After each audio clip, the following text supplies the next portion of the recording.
Hello there and welcome to a slightly different video from me because it's not very often that you see my face. Often you just hear my voice. And to be honest, I do tend to prefer doing voice only stuff, but I thought maybe once in a while I'll do the odd occasional vlog style video, and also it gives you a chance to see the face of the man behind Jack's throwback attack. Now in this video I'm going to be talking about myself and why this project came about. Now I'm not really used to talking on camera, so there might be some ums, some ahs and maybe a few jump cuts as well. But basically, like any child, I liked watching kids TV in the 90s and 2000s. That was the era that I grew up with. I loved watching CITV. Can you tell? And also occasionally CBBC and Milkshake on Channel 5, and at one point as well stuff like Cartoon Network and Nickelodeon on the satellite channels. Back then I liked watching the likes of Zap, Art Attack, Sooty, Chucklevision, Bodger and Badger, stuff like that really. And I would often record these shows, buy the videos that came out, buy the magazines, and sometimes even recreate those shows at home as well.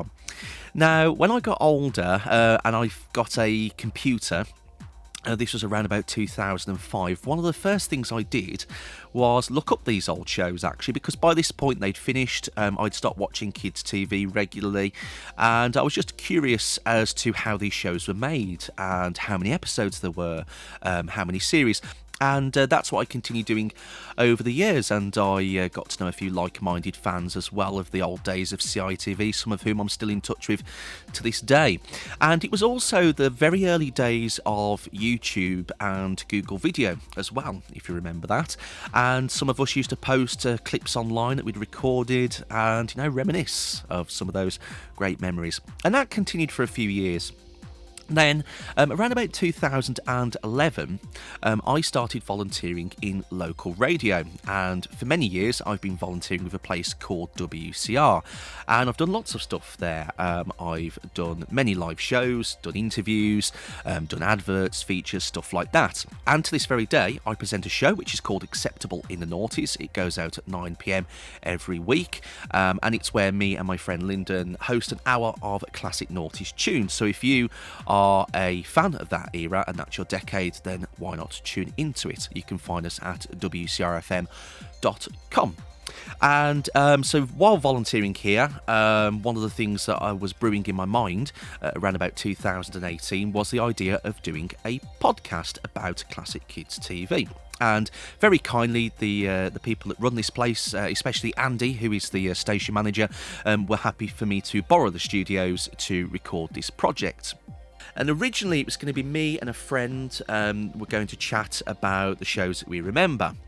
So one day, me and a friend called David, we come into this very studio, actually, the one that you're looking at now, and we recorded a few pilot episodes where we spoke about the shows that we remember, and I'll be honest, they weren't very good.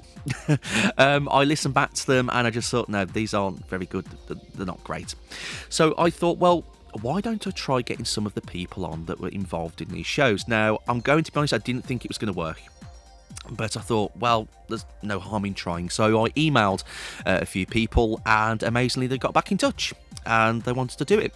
Even though I was a complete unknown, I'd got no portfolio of work to show, people were still happy to take part. So the very first one I ever did was with David Peachy, who was Bernard in Bernard's Watch, and that was great. And then it just snowballed from there. Gareth and Fred from How To, and then amazingly Richard O'Brien from the Crystal Maze, and that one was done in person. I was invited down to London to interview him, and that was just amazing. And then did a couple more, and then Series 1 becomes Series 2, and Series 2 becomes Series 3. And now we're in the middle of Series 4, can you believe it? I certainly can't. And I've had such good fun doing this project and finding out loads of things that I didn't know about the shows that I adored. And it's been very special to me. It has meant an absolute lot to me. And I can only thank from the bottom of my heart those people who have been kind enough to take part, and of course as well the people who listen to it and subscribe and send me messages and love what I do. Thank you so much, and thank you for watching this little video. I'm not the best storyteller in the world, but I thought I'd give you a little bit of a background as to why this particular project came about, and in the next video I'm going to be answering some of your questions, so look out for that.